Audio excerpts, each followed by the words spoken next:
No drugs in Surat city અભિયાન અંતર્ગત વેસ્તાન પોલીસે 23.360 ગ્રામ એમડી ડ્રગ્સ સાથે એક યુવકને ઝડપી પાડી કુલ ₹3.4 લાખનો મુદ્દામાલ જપ્ત કરી આગળની કાર્યવાહી હાથ ધરી છે.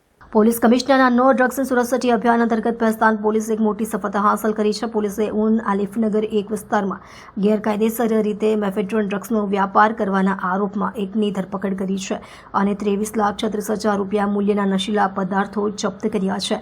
વેસ્તાન પોલીસ સ્ટેશનના પોલીસ ઇન્સ્પેક્ટર કે.પી. ગામેતી અને જે.એમ. સોલંકીના માર્ગદર્શન હેઠળ પીએસઆઈ જે.એમ. પટેલની દેખરેખમાં પેટ્રોલિંગ ટીમને વિશ્વસનીય બાતમી મળી હતી કે બાતમી મુજબ આરોપી શેખ યાસીન સલમાન દ્વારા આલિફનગર એકમાં આવેલી યાસીન ટ્રેલર્સ નામની દુકાનમાંથી ગેરકાયદેસર રીતે માદક પદાર્થોનો વ્યાપાર ચલાવવામાં આવતો હતો અને આરોપી તે ડ્રગ્સ તેની દુકાનમાં સંતાડી રાખતો હતો.